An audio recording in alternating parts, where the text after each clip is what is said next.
Mesdames et messieurs, bonjour, bienvenue dans cette nouvelle vidéo. Et quelle vidéo, puisque aujourd'hui, je vais répondre à un youtubeur qui m'a attaqué assez gratuitement. Alors, faut savoir que la vidéo du youtubeur en question, elle date maintenant pas mal de mois et j'étais un peu partagé. Voilà, j'étais partagé entre le fait de lui répondre ou non. Parce qu'il faut savoir qu'il a fait, je crois, 5 voire même 6 vidéos déjà sur ma tronche avant.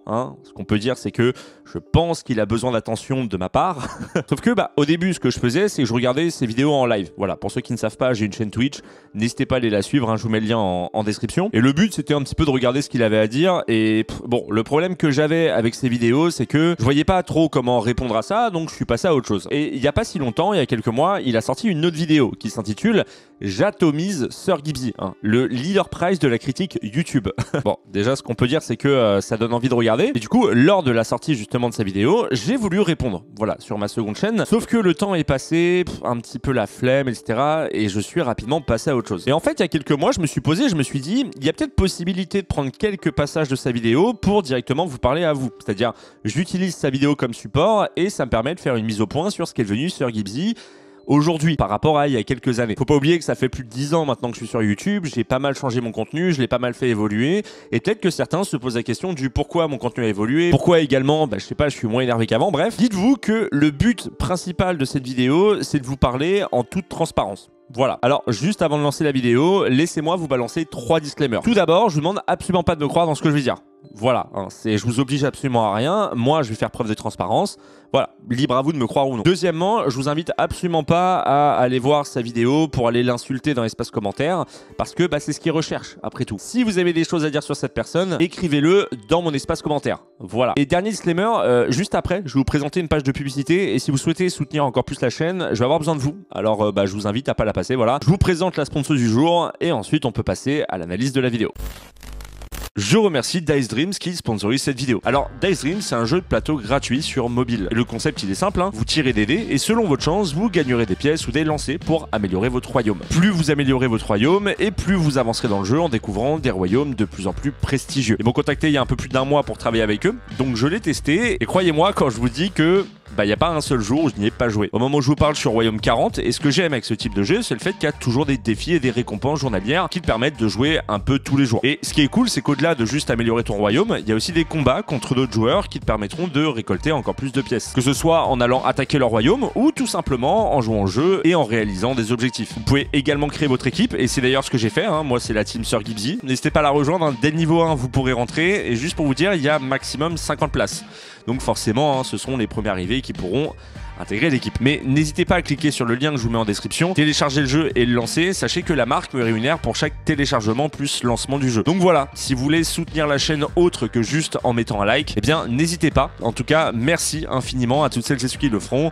On peut passer à l'analyse de la vidéo. Comme tu l'auras compris mon lapin, aujourd'hui je vais analyser une fois de plus une vidéo de Sir Gibzy. Enfin, de sa chaîne secondaire. Donc là on aura affaire à Sir Gibzy, qui est d'ailleurs, je le précise d'ores et déjà, lui aussi un personnage créé de toutes pièces. C'est-à-dire que si tu rencontres cette personne dans la rue, eh bien tu seras étonné parce qu'il ne ressemblera absolument pas à cette personne tout à fait politiquement correcte, lisse et ne voulant froisser personne. Non, si tu es fan de Sir Gibzy, tu risques de tomber de l'armoire. Car comme je l'avais déjà mentionné dans mes précédentes vidéos, ce n'est bien sûr qu'un personnage. À l'époque, il ne faisait pas du tout un contenu aussi lisse et allant dans le sens de la pensée commune, en particulier dans le sens du politiquement correct. Non, celui-ci a clairement changé son fusil d'épaule. Bon, là je vous avoue, je suis content. Et je suis content parce que je vais enfin pouvoir faire une mise au point parce que beaucoup ont l'air de pas comprendre. En soi, j'ai pas changé mon fusil d'épaule, j'ai juste changé de type de contenu. Alors moi personnellement, j'ai commencé avec la critique et pour ceux qui ne savent pas ce qu'est la critique, c'est très simple. Tu prends un youtubeur ou tu prends un sujet autour de YouTube et tu donnes ton avis subjectif dessus. Voilà. Et le but dans ma vidéo, ça va être de donner des arguments se reposant sur mon point de vue pour exprimer ce que je ressens vers le youtubeur ou encore le sujet en question. Donc dans ces vidéos, c'est mon avis subjectif qui prend le dessus sur le reste. Ensuite, j'ai fait ce qu'on appelle de l'analyse. Je prends un youtubeur ou un sujet lié à YouTube qui est souvent, on va dire, problématique et j'explique avec des sources ou encore des faits pourquoi le youtubeur ou le sujet lié à YouTube pose problème. On n'est plus sur un contenu là où je suis subjectif, mais plutôt objectif. Alors, bien entendu, je peux donner mon avis subjectif dans la vidéo, mais disons qu'elle prend pas une grosse place dans la vidéo de base. Et pour terminer, aujourd'hui, dans la majeure partie, eh ben, je fais du contenu que je nommerais narratif. C'est-à-dire que je prends une chaîne YouTube ou des histoires autour de YouTube et juste, bah en fait, je les raconte. Là, il est plus question de donner mon avis, mais juste de vous partager une histoire que personnellement, je trouve moins intéressante. Et que ce soit sur ma chaîne principale ou d'ailleurs sur ma chaîne secondaire. Et en fait, ce qu'il faut comprendre, c'est que, encore une fois, j'ai pas changé mon fusil d'épaule en devenant lisse. J'ai juste changé le type de contenu sur ma chaîne. Et la question qu'on pourrait se poser d'ailleurs, c'est pourquoi? Eh ben, sachez que c'est très simple. J'ai arrêté personnellement la critique comme à l'époque parce que j'ai assez vite compris que la critique sur YouTube, bah c'est une fraude quoi. Alors attention, je tiens quand même à le préciser, hein, je crache absolument pas dans la soupe. J'ai adoré faire ce contenu à l'époque, mais bah, quand on prend du recul, on se rend vite compte que faire juste de la critique, bah, c'est pas ouf quoi. Voilà, vous savez quoi, je vais quand même un petit peu m'expliquer. En gros, comment tu te crées une communauté avec la critique? C'est très simple. Tu parles d'un sujet de tendance ou d'un youtubeur, tu donnes ton avis souvent négatif dessus, et t'attends que ça buzz. Voilà, il y a vraiment, il n'y a pas plus simple. Et ensuite, les gens qui vont tomber sur ta vidéo vont avoir deux réactions possibles.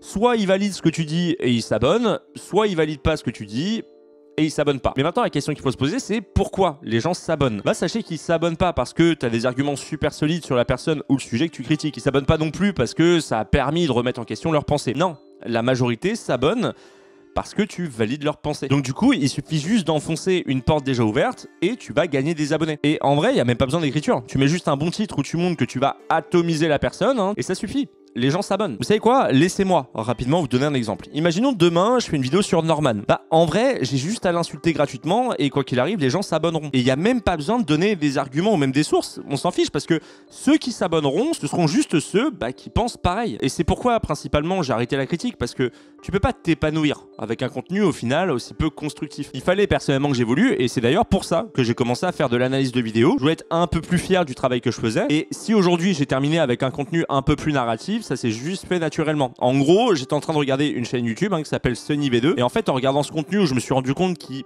racontait juste des histoires, je me suis dit en fait c'est ce que je veux faire aujourd'hui. C'est cool l'analyse et j'aime bien faire des analyses de vidéos, mais raconter des histoires c'était un truc aussi que je voulais faire. Et c'est d'ailleurs à partir de ce moment-là que j'ai fait la vidéo sur Nico Cado Avocado et j'ai eu de la chance parce que la vidéo a directement fonctionné et ça m'a poussé du coup à continuer. Mais en vrai, faut pas oublier non plus que ça fait plus de 10 ans que je suis sur YouTube, donc forcément il y a un moment où j'ai envie de faire évoluer mon contenu, sinon c'est toujours répétitif.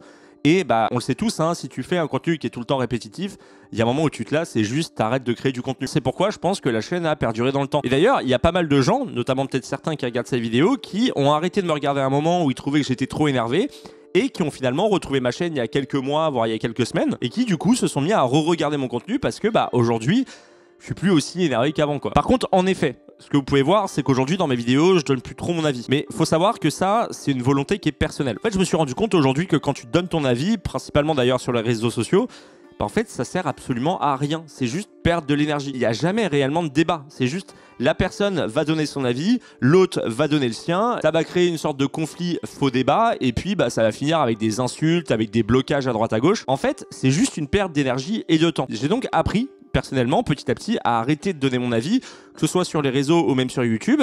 Et au final, en fait, personne ne s'en déplaint. Et vraiment, je vous le dis, depuis que je donne presque plus mon avis, que ce soit sur les réseaux ou même sur YouTube, personnellement, je me sens beaucoup mieux, voilà.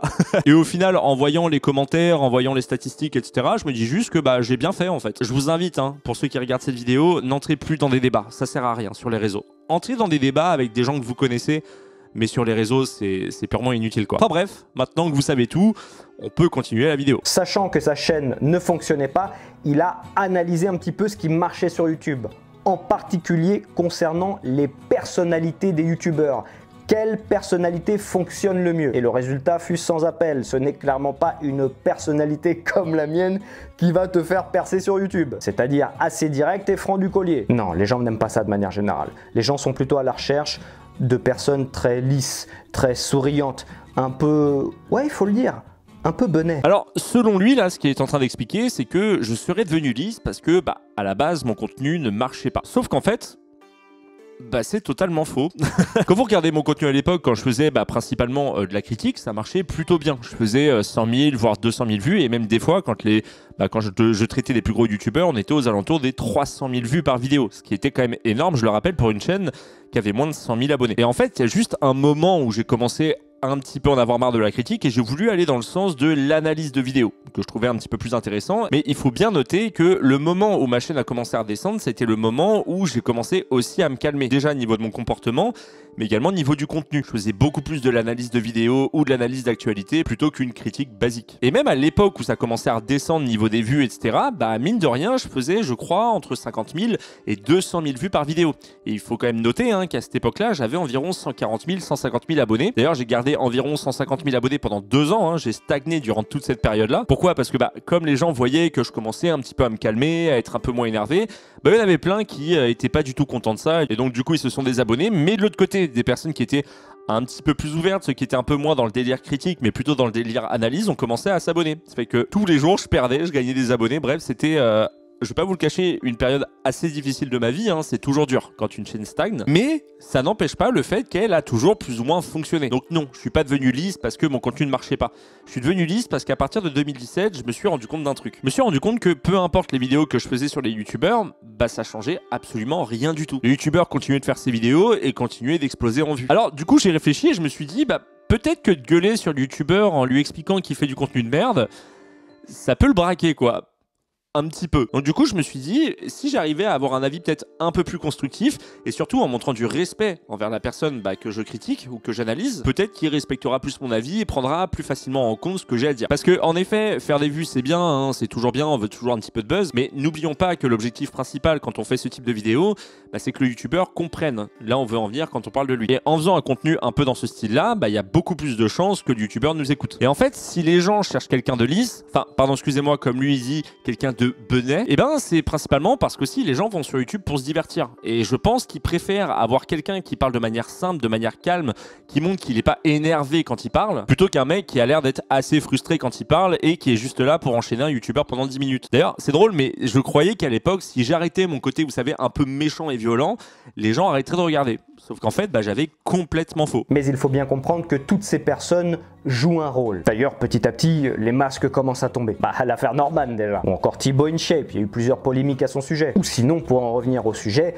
notre Sir Gipsy lui-même. Car comme je le disais, il a donc un petit peu analysé ce qui fonctionnait sur YouTube et en est ressorti que c'est pas avec le contenu qu'il produisait, du moins c'est pas le fond qui pêchait, mais la forme. Il a donc remédié à ça, en endossant ce rôle de la personne toute lisse, toute gentille, qui va dans le sens de la pensée commune, du politiquement correct. Alors ce passage est assez drôle parce que quand on regarde mon contenu aujourd'hui, c'est pas forcément vrai. Déjà parce que je donne très peu mon avis, donc la question de la pensée commune se pose pas vraiment. Et ensuite, maintenant, j'ai plus dans l'idée de partager l'avis des gens qu'on voit sur les réseaux, vous savez, souvent un peu les deux extrêmes, et d'expliquer pourquoi leur pensée paraît logique en essayant de la décortiquer. En tout cas, moi je trouve que c'est bien plus intéressant de faire comme ça sur ma chaîne YouTube, plutôt que à chaque fois je donne mon avis. Mais d'ailleurs, j'en profite pour dire que c'est quand même marrant, parce que tu dis aujourd'hui que je vais dans le sens de la pensée commune, mais pourtant j'y vais quand même carrément moins qu'à l'époque où je faisais de la critique. Et c'est pour ça que j'ai tapé les 100 000 abonnés, parce que j'allais dans le sens de la pensée commune. Je prenais juste un youtubeur que tout le monde déjà détruisait sur les réseaux, je le déglinguais en vidéo, et en fait je récupérais juste une audience qui allait dans le sens de ma pensée. D'ailleurs, chose qui est quand même assez drôle, avant de passer au passage suivant, c'est que ta chaîne aujourd'hui, c'est littéralement ça. La majorité des vidéos que tu fais, en fait, tu prends un sujet ou un chroniqueur, par exemple, ne touche pas à mon poste, Gilles Verdez, et ton but, ça va être de le déglinguer en vidéo, sauf qu'il a déjà été déglingué sur les réseaux sociaux. Et ce que tu fais, c'est t'approprier le bad buzz, juste rajouter quelques petites insultes par-ci par-là dans tes vidéos, et en soi, on peut dire que c'est du coup un peu un contre son camp, parce qu'on dirait que t'es en train littéralement de me faire une critique, alors qu'au final, c'est exactement ce que tu fais, quoi. Bref, je disais donc que Sir Gipsy interprète un rôle, puisque avant il n'était pas comme ça, là il nous a fait une pseudo-rédemption, donc c'est pour ça il a changé, il s'est remis en question, etc. Avant c'est pas bien ce qu'il faisait, ouais c'est ça, et mes couilles. Ça marche peut-être avec tes abonnés mon Gipsounet, mais pas avec moi. Alors lui pour le coup, il croit pas à ma rédemption. Voilà, pour lui, je suis pas ce que je prétends être. J'ai envie de dire d'accord, y a pas de... Si vous pensez que mes remises en question, tout ça, c'est entièrement faux, c'est du flan juste pour pouvoir gagner des abonnés, mais il n'y a aucun problème avec ça, j'ai aucun souci. Non, surtout que tu n'as pas réellement changé. Tu es ce que j'appelle un faux gentil. Et ça, je le sais, de la part de plusieurs de tes anciens abonnés. Oui, car beaucoup sont venus me contacter en message privé sur Instagram ou tout simplement dans les commentaires, dans les sections commentaires des vidéos que j'ai produites te concernant. Oui, apparemment tu serais pas très gentil. Tu n'hésiterais pas à t'acharner effectivement sur des personnes qui ne seraient pas d'accord avec toi, voire même à les insulter. Dans tes lives sur Twitch, tu n'hésiterais pas à t'acharner sur certains. Bref, on m'a rapporté des choses pas très reluisantes te concernant. Ce qui prouve bien que ce personnage tout lisse, qui ne veut dire de mal de personne, est un rôle créé de toutes pièces, puisque tu n'es absolument pas comme ça dans la vie de tous les jours. Alors là, on arrive à un moment très intéressant, et tenez-vous bien parce que j'ai pas mal de choses à vous dire. Alors déjà, et je pense qu'il est important de le souligner, j'ai jamais dit que j'étais quelqu'un de gentil en IRL dans mes vidéos. Voilà, c'est personnellement, j'ai rien à prouver et ça se trouve, je suis un connard dans la vie de tous les jours, c'est une possibilité. Mais personnellement, ça me regarde que moi. Et justement, ça nous amène au deuxième point. On s'en fout en fait que je sois quelqu'un de gentil ou non. Mon but, c'est pas d'être ami avec mes abonnés. Mon but, c'est de créer du contenu pour les divertir. Alors en effet, ça se trouve, je suis un connard dans la vraie vie et bah pour le coup, si vous me voyez en vrai et que vous voyez que je suis un connard dans la vraie vie, alors que vous croyez que je suis quelqu'un de très gentil, il y a ce qu'on appelle la désillusion. Et malheureusement, et ça arrivait déjà à plein de monde, notamment moi avec des créateurs de contenu ou même des artistes, bah quand ça t'arrive, t'es tellement dégoûté que tu ne peux plus après regarder le contenu de ce youtubeur. Et c'est d'ailleurs pour ça qu'on a tendance à pas forcément vouloir croiser les acteurs ou les artistes qu'on adule parce que bah il y a toujours cette peur en fait d'avoir cette désillusion. Moi par exemple, si vous voulez que je vous dise, c'est Joueur du Grenier. Je ne l'ai jamais vu en vrai et pourtant j'ai vu presque tous les autres youtubeurs qui sont sur la plateforme, en tout cas les plus populaires. Et Joueur du Grenier, c'est un youtubeur, je ne veux absolument pas le voir dans la vraie vie, pas parce que on m'a déjà dit que c'était un connard dans la vraie vie, non j'en sais rien, mais juste bah, j'ai peur en fait d'avoir cette désillusion. D'ailleurs n'hésitez pas à me dire vous si vous avez déjà vu Fred de Joueur du Grenier ou même Seb et me dire si vous l'avez trouvé gentil ou non. Voilà, peut-être que ça me rassurera pour le futur si un jour je le croise. Mais ce qu'il dit là soulève pour moi un problème, ce qui nous emmène au troisième point. Bah, en fait, ce youtubeur a ce qu'on appelle le biais de confirmation. Alors, selon la définition, le biais de confirmation, c'est un mécanisme cognitif qui consiste à privilégier les informations confirmant ses idées préconçues ou ses hypothèses, ou à accorder moins de poids aux hypothèses et informations jouant en défaveur de ses conceptions, ce qui se traduit par une réticence à changer d'avis. Mais vous savez quoi? Laissez-moi vous donner un exemple pour que ce soit un peu plus compréhensible. Imaginons demain, moi je suis un viewer, je suis pas du tout un créateur, je fais pas de YouTube mon métier, mais je décide de balancer un tweet qui dit youtubeur, c'est pas un vrai métier. Comme je vous l'ai dit, j'ai jamais fait de vidéo, j'ai jamais été youtubeur, mais je suis quand même persuadé de ce que je dis. Et là, ce qui va se passer, c'est que je vais recevoir plein de messages. Il y en a qui sont d'accord avec moi, qui vont dire oui, en effet, youtubeur, c'est pas un vrai métier, c'est un truc de branleur, etc. La base, et d'autres qui ne le sont pas. Sauf qu'en fait, dans ceux qui ne le sont pas, alors il y a ceux qui sont pas très constructifs et qui vont juste m'insulter en me disant ouais, t'es un connard, etc. Normal. Mais il va aussi y en avoir de la part de youtubeurs qui font de YouTube leur métier et qui ont donc non seulement l'expertise, mais en plus la légitimité d'en parler. Et en fait, là, ce qui va se passer, c'est que les youtubeurs pourront me balancer tous les arguments qu'ils veulent. Je vous dirai juste qu'ils ont tort et j'écouterai pas une seule seconde leurs arguments. Mais par contre, à la place, je vais liker ceux qui sont d'accord avec moi en disant oui, youtubeur, c'est pas un vrai métier, blablabla. Alors cet exemple-là, il est un petit peu bateau, mais on le voit très souvent sur les réseaux sociaux. Souvent, vous savez, quand il y a des débats, t'as toujours quelqu'un qui a moins de connaissances et quand il débat avec quelqu'un qui a vraiment les connaissances, il a tendance à se ridiculiser et il accepte pas le fait qu'il a tort. Souvent d'ailleurs, ça se finit par des blocages ou même des insultes. Et bah ça, c'est ce qu'on appelle plus ou moins le biais de confirmation. J'espère que je l'ai bien expliqué. En gros, pour faire simple, tu préfères laisser ta mauvaise foi prendre le dessus, quitte à carrément bloquer la personne, plutôt que d'accepter le fait que tu as tort. Voilà. Mais pourquoi je vous dis ça? Eh bien tout simplement parce que pour ce youtubeur, les témoignages qu'il a reçus prouvent bien que je suis un faux gentil dans la vie, comme il le dit au début. Si tu rencontres cette personne dans la rue, si tu es fan de Sir Gipsy, tu risques de tomber de l'armoire. On est d'accord, hein? Là, il parle bien de la vraie vie. Il en parle même dans le passage que je vous ai montré précédemment. Sauf qu'en fait, les témoignages parlent de moi, mais sur Twitch. Et bah, je pense que vous le savez, mais Twitch, c'est pas la vraie vie. Donc les témoignages là prouvent juste que je suis potentiellement un connard sur Twitch, mais absolument rien concernant la vraie vie. Et au cas où, je vais le préciser quand même, mais je connais pas du tout ce youtubeur dans la vraie vie. On ne s'est absolument jamais vu. Donc lui ne peut pas savoir si je suis un connard ou quelqu'un de gentil dans la vraie vie. Et la question que je vous pose là, c'est d'après vous, entre YouTube et Twitch, quelle est la personnalité qui me ressemble le plus dans la vraie vie? Et bah pour lui, sans aucun doute, ça va être Twitch. Mais pourquoi? Parce que sur Twitch, je suis pas forcément quelqu'un de gentil. Comme il le dit, je m'acharne sur les gens, je les insulte. T'as l'impression, genre, tu sais, c'est carrément la guerre sur ma chaîne Twitch. Et comme il le montre, lui, il est plus intelligent que tout le monde. Il a flairé, il sait flairer la mauvaise personne, la personne qui n'est pas vraiment gentille dans la vraie vie. Et donc pour lui, je suis forcément en IRL exactement pareil que sur Twitch, sans avoir le moindre argument. Je le dis là, mais il n'y a aucun argument de ce qu'il avance. Il est juste persuadé. Et si là, je vous dis que je suis complètement le contraire de qui je suis sur Twitch, imaginons, je vous dis, YouTube, c'est ce qui représente le plus ma personnalité et Twitch, c'est un rôle. C'est-à-dire que Twitch, comme je suis pour le divertissement, je vais beaucoup plus dans le clash. J'enchaîne beaucoup plus les gens parce que ça fait plus de viewers sur Twitch. Est-ce qu'il me croirait? Bah la réponse est non. Parce qu'il a ce qu'on appelle le biais de confirmation. Mais si vous voulez que je vous donne mon avis par rapport à Twitch, parce que je voulais quand même un petit peu en parler, le fait que je m'acharne sur les gens, que je les embrouille et tout. Alors déjà, il faut savoir que Twitch, c'est public. C'est-à-dire que si je m'embrouille avec quelqu'un, je le cache pas. Les gens peuvent le voir. Sauf qu'il faut savoir que le moment où je m'acharnais le plus sur les gens, c'était sur YouTube à l'époque. Quand je faisais de la critique, en 2016-2017, je faisais beaucoup plus de live sur YouTube. Et des fois, je pouvais m'acharner pendant plus de 20 minutes sur une personne avec qui je m'embrouillais dans le chat Twitch, devant plus de 2000 viewers. Et je peux vous assurer qu'au fil des années, par exemple sur Twitch, ça s'est calmé. C'est-à-dire qu'après, j'étais sur Twitch aux alentours de 2018-2019. Et si au début, oui, j'avais un ego et j'enchaînais les gens qui étaient là, soit pour me troller, soit pour m'embrouiller, ou même des gens qui n'étaient pas d'accord avec moi, bah, ça pouvait durer plus de 20 minutes où je les enchaînais, où je les bloquais, etc. Et là-dessus, c'est entièrement vrai. Sauf que si tu vas sur mon chat Twitch aujourd'hui, tu verras que bah en fait, mon chat Twitch ressemble beaucoup plus à qui je suis sur YouTube aujourd'hui que à la guerre comme lui, il peut par exemple le prétendre. Par contre, l'époque où j'enchaînais, comme là il le dit par rapport au témoignage, oui, il y a 1 ou même 2 ans, c'était le cas. Mais je peux vous assurer qu'au fil des années, ça a vachement changé. Et pas parce qu'il est préférable d'être lisse sur Twitch, mais juste parce que j'ai plus envie en fait de m'embrouiller avec les gens.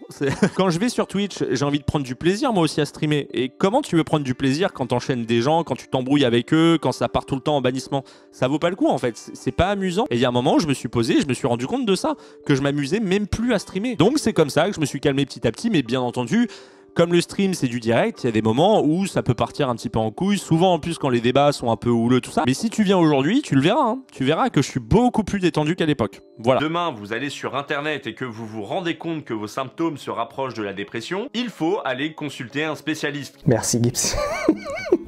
Merci ma biche, heureusement que t'es là. Non vraiment ma poule, je vais me permettre de te donner un conseil, ça faut que t'arrêtes. Les phrases comme ça, j'ai compris, j'ai bien compris en fait où tu voulais en venir. Ce que tu voulais en fait transmettre comme message, ce que tu cherches à véhiculer. C'est-à-dire, ce personnage que tu endosses donc, se doit d'être extrêmement bienveillant vis-à-vis de ses viewers, mais il faut pas non plus que ça tourne au ridicule. Et c'est encore une fois là où on voit que tu joues un rôle, puisque c'est un rôle mal dosé. Donc ça là-dessus, je te conseille pour ton personnage d'essayer vraiment de limiter ça, voire d'arrêter totalement. Alors merci hein, de me donner des conseils pour mon contenu, mais, et c'est la première fois je pense que je vais dire ça dans toute ma carrière, t'as pas assez d'abonnés et tu fais pas assez de vues pour comprendre. Et d'ailleurs, je peux comprendre que cette phrase fait un peu mal. Mais vous savez quoi? Laissez-moi vous l'expliquer en 3 points. Premièrement, quand tu commences à avoir une grosse communauté, tu as ce qu'on appelle des responsabilités. Voilà. Et en fait, il y a un moment, normalement, quand tu grandis, bah, tu comprends que ta personne, ton caractère n'est pas forcément le même que les autres. Tu comprends le fait qu'on n'a pas tous le même vécu, les mêmes traumas, la même vie. Et donc, intelligemment, tu vas te dire...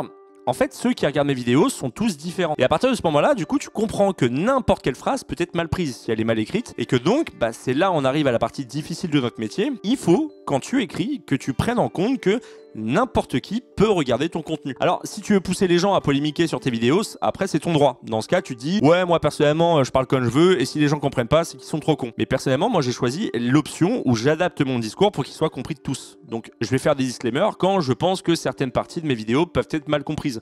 Je désamorce également quand je balance une phrase qui peut être sortie de son contexte. Et d'ailleurs, j'en profite pour ouvrir une parenthèse. Dans le passage qui me montre moi, disons que si vous avez des symptômes, il faut consulter un spécialiste, c'est aussi parce que je sais que certains qui me regardent sont jeunes, mais également, bah, il y en a qui pensent qu'ils sont fous s'ils vont voir un psy. Et l'intérêt de dire ça, eh bien, c'est tout simplement pour peut-être, grâce à mon influence, les motiver à les consulter, si vraiment ça va pas.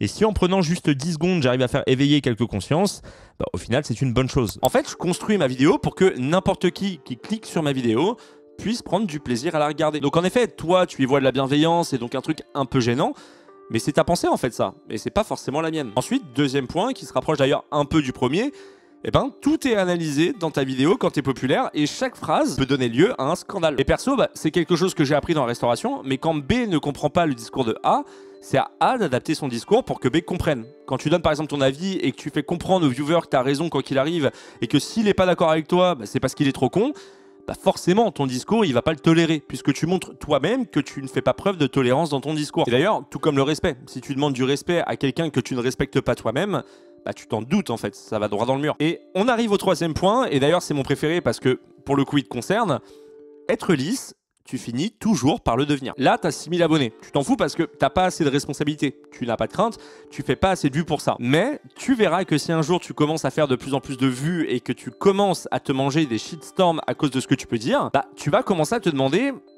Est-ce que je changerais pas un peu l'écriture de mes vidéos? Alors, il y a de grandes chances que de ton côté non, puisque c'est pas vraiment la remise en question qui semble être une de tes qualités. Mais donc, tu te remets pas en question et tu continues. Et là, tu refais une vidéo sur Touche pas à mon poste pour changer et tu vas parler de Gilles Verdez pour changer encore. Et tu vas, comme sur une de tes vidéos, l'insulter de pédo. dans la miniature, qui est une attaque très grave, disons-le. Hein. Même si ça peut être vrai, sur Emilia, c'est quand même assez violent. Mais là, bah, tu fais plus de vues qu'avant. Et Gilles Verdez te balance une mise en demeure demandant de la thune et une suppression de ta vidéo. Bon, t'es en tort, hein, parce que vu comment tu l'insultes dans tes vidéos, bah, si t'attaques au tribunal pour diffamation, forcément il gagne. Hein. Donc, tu donnes de la thune et supprimes les vidéos sur lui. Et ben, tu peux être sûr que les fois d'après, quand tu parleras touche pas à mon poste ou encore de Gilles Verdez, bah, t'auras l'insulte moins facile et tu risques même de lisser entièrement ton discours pour pas forcément avoir de soucis, quoi. Alors attention, je précise bien évidemment que ce n'est que mon avis. Ce n'est que mon opinion. Je n'affirme rien. Bah, j'ai pas envie qu'on m'attaque pour diffamation. En fait, les youtubeurs en soi, même si c'est pour être plus grand public, bah, bien souvent, s'ils deviennent lisses, c'est justement parce que plus tu as une grosse communauté et plus tu peux te manger un revers de médaille. Il est donc préférable de faire une vidéo bien écrite que n'importe qui peut comprendre et surtout que personne ne peut attaquer. C'est pour ça que par moment, quand je fais une vidéo, je m'entoure de juristes parce que je sais que n'importe quelle phrase peut m'envoyer au tribunal si elle est mal écrite. Et la preuve, hein, j'ai juste fait 5 minutes de vidéo sur SemSem pour parler de sa formation bancale et je me suis retrouvé avec des menaces de me frapper, d'aller au tribunal ou encore de la diffamation pour 5 minutes de vidéo où j'expose des faits. Et maintenant, imagine, je donne mon avis sur lui dans cette vidéo de manière assez gratuite. S'il m'attaque en justice, il peut gagner. Ce que tu comprends pas, c'est que faire des disclaimers, être bienveillant, bien s'exprimer, travailler à deux sur un texte pour être sûr qu'il est bon, c'est pas juste être un mec qui veut faire un masse-vue parce que la vidéo sera bien plus adaptée au public. C'est aussi pour se protéger juridiquement. Mais si tu veux que je fasse vraiment preuve de transparence, c'est aussi pour une autre raison. J'aime pas le conflit. Voilà. Et ça depuis que je suis né.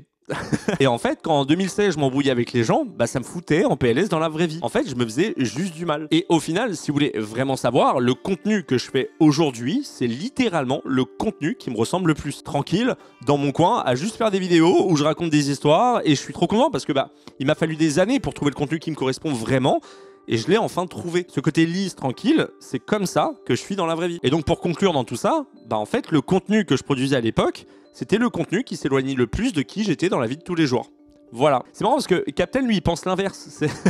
Je pense qu'il y en a plein qui pensent l'inverse. Hein. Peut-être pour certains, c'est une révélation incroyable. Mais vous savez quoi? On va terminer sur un dernier passage parce que, mine de rien, quand même, on va pas se le cacher, la vidéo est déjà assez longue. Et la suite, elle est pas forcément très intéressante. Mais tout ça pour dire que je le comprends tout à fait, puisque je suis moi-même dans une putain de traversée du désert qui n'en finit plus. Donc je peux comprendre qu'au bout d'un moment, on se dit...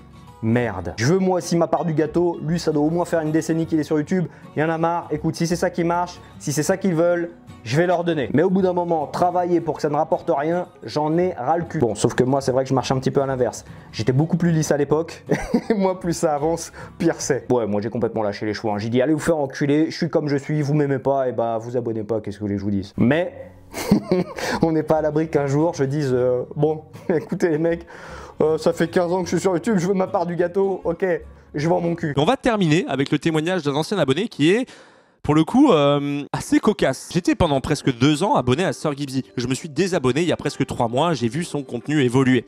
Déjà, il y a cet effet usine, produire un maximum de contenu poubelle, salir d'autres youtubeurs au détriment de la qualité, de la recherche et surtout de la réflexion. Alors là, c'est assez drôle parce qu'il s'est désabonné au moment où je faisais du contenu type storytelling. Et en fait, j'ai jamais sali les youtubeurs dans ce type de contenu. Mais même dans les analyses d'avant, je salissais pas forcément les youtubeurs. Je donnais mon avis parce que je pense qu'on a le droit de le faire. J'analysais certaines actualités. Là, je parle entre 2018 et 2021. Mais je vois pas en quoi je salissais les youtubeurs. Voilà. Et ensuite, il parle au détriment de la qualité, de la recherche et de la réflexion.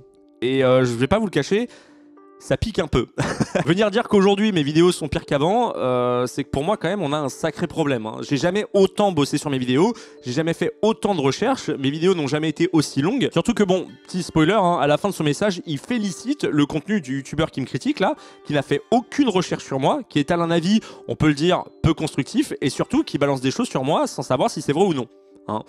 C'est un petit peu culotté. La goutte d'eau qui m'a fait me désabonner, c'est lorsqu'il étale ses conclusions. J'ai clairement l'impression d'avoir 8 ans, tellement il dit des choses évidentes. Oui, bon, après, une conclusion, ça a pour but de conclure une vidéo. Voilà, hein, forcément, ça semble souvent un peu bateau, mais c'est juste une conclusion. Je trouve ça marrant, le fait que apparemment c'est un énorme point négatif mes conclusions, alors que c'est la fin de la vidéo, c'est juste pour la terminer, quoi. C'est tranquille. Ceci dit, une chose que moi, personnellement, je trouve assez positive, c'est que s'il parle de mes conclusions, ça veut dire qu'il regarde mes vidéos jusqu'au bout.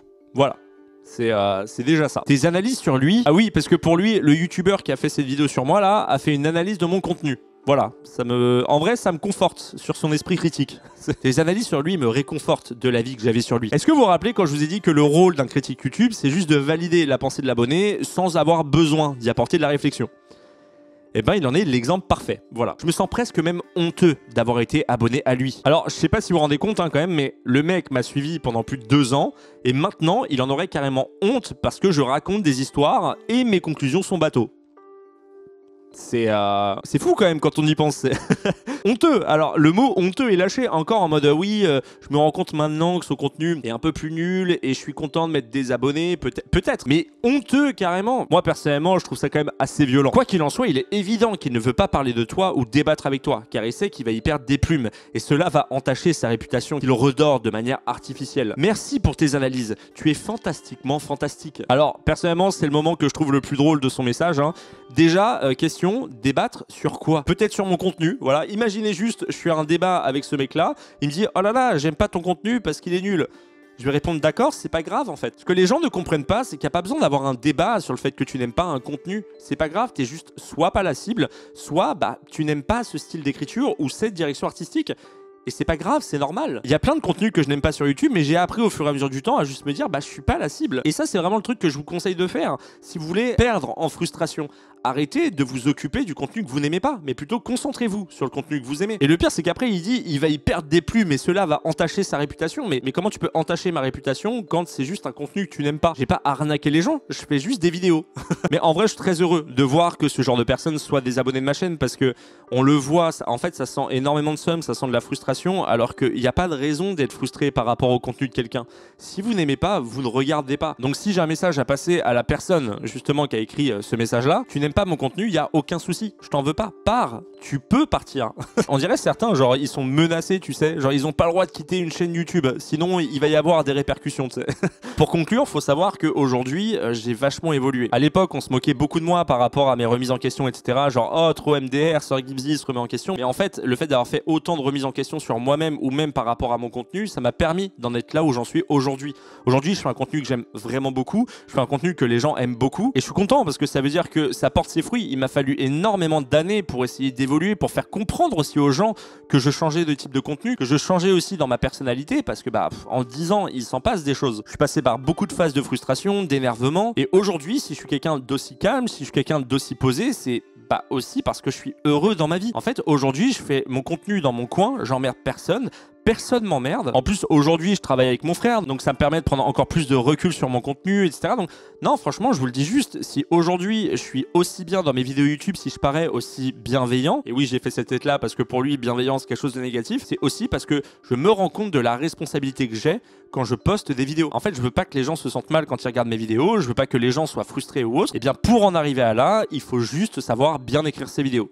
Voilà. Donc voilà, j'avais besoin de faire cette vidéo juste pour vous donner mon point de vue par rapport à tout ça. Faire aussi une mise au point parce que mine de rien, il est vrai que je crois que je l'ai jamais fait sur ma chaîne YouTube. Et j'avais pas forcément envie de le faire dans une FAQ ou autre. Non, je préférais carrément faire une vidéo dédiée à ça. J'espère en tout cas que cette vidéo vous a plu. Si c'est le cas, eh bien abonnez-vous à la chaîne. Hein. Sachez que c'est la seconde chaîne, pas la chaîne principale. Donc voilà, si vous n'êtes pas encore abonné, n'hésitez pas. Je remercie encore une fois Dice Dreams qui sponsorise cette vidéo. N'hésitez pas à cliquer sur le lien en description si vous voulez télécharger le jeu et le lancer. Sachez que ça soutient de fou la chaîne parce que en effet, je suis rémunéré pour chaque téléchargement et lancement du jeu. Donc, si vous voulez soutenir au-delà de l'abonnement ou du like, eh ben n'hésitez pas. Il est temps pour moi de vous laisser. Moi, je vous dis à très bientôt. Prenez soin de vous. Profitez de la vie. C'était Sir Gibbsy.